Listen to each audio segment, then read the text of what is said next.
about the challenges to freedom we face from the CCP and other quarters, as she has complemented her early career in anti-submarine warfare technology development for the United States Navy against the then Soviet threat.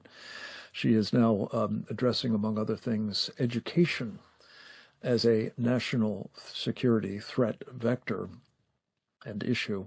Notably, what we've just been hearing about, what Chinese nationals have been doing in our universities, are they, in fact, in some cases at least, ticking time bombs?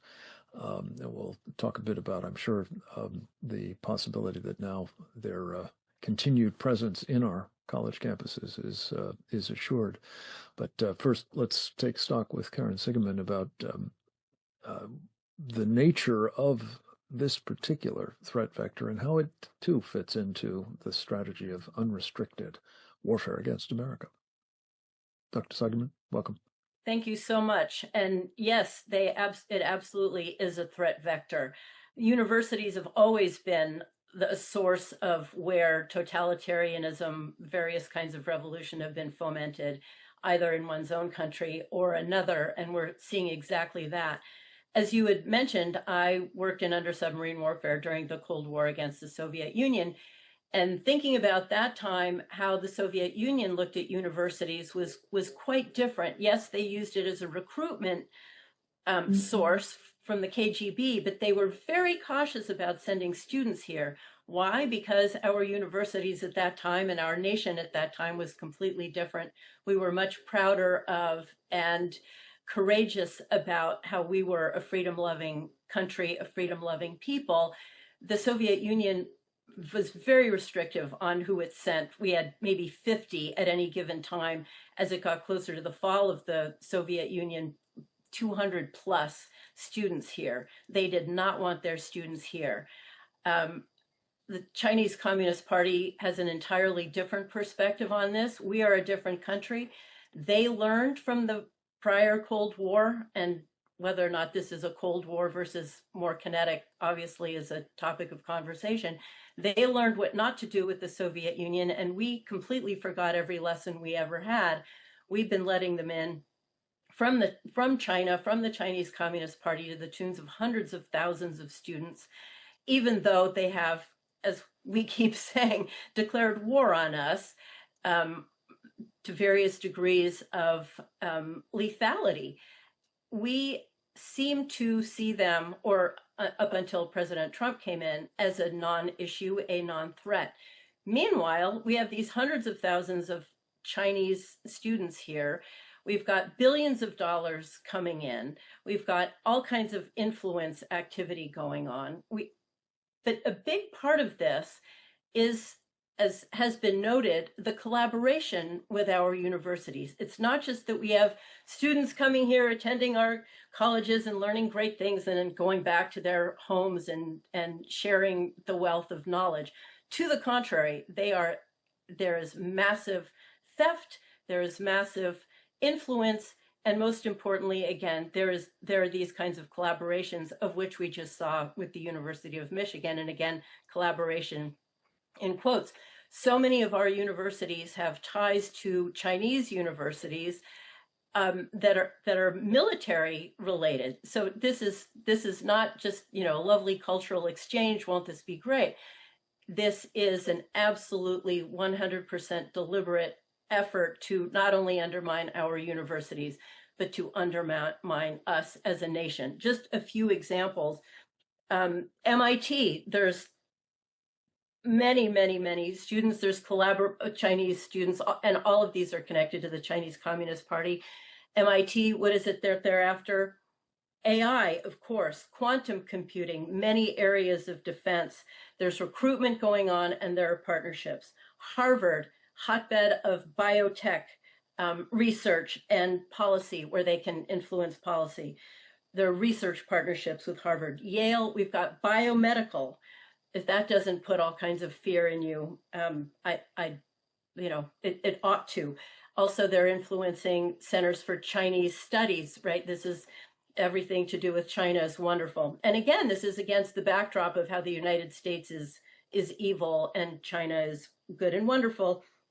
Stanford, obviously, connection to Silicon Valley. So they're doing all kinds of research partnerships, getting connected with them, infiltration, sabotage, AI also, and of course, aerospace.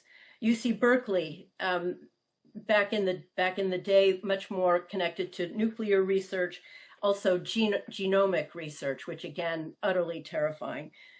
And again, none of these, even University of Michigan isn't even on the top list of where they've been putting some of their biggest efforts, but we're seeing some of their more pernicious efforts happen there. UC San Diego, neuroscience, biotech, Texas A&M. So they are in all major areas of our research that we are on the forefront of. They are sending students here. Oh, isn't this lovely, lovely students? We're doing partnerships. This is all deeply embedded in their offensive war against the United States. They are obstructing our research. They are doing intellectual property theft. And you mentioned, Frank, ticking time bombs. That is absolutely right. Every single one of these is a major potential threat, or as Sam Fata said, don't just consider it potential. They are on their way to all of these. And as we saw with the University of Michigan, whatever we see, whatever we catch them with, the Reedley lab, we know that there are dozens, if not hundreds, similar people trying to bring equally lethal toxins into our country that have various scale and scope of danger that they can do to us. We know it's a much bigger effort and deliberate offensive effort that they are waging against us. As during the Cold War, we understood the threat. We understood that they were fighting against us. We positioned ourselves in opposition. It's far past time that we recognize the threat that they are posing, and all these various threat vectors, as you say, Frank, stand up to it. President Trump has done Herculean efforts to try to keep these students out. Our others in our government are undertaking just as much effort to keep them in, which is one of the more horrifying aspects of this war, to find that we have the enemies within to such an incredible degree as we do now.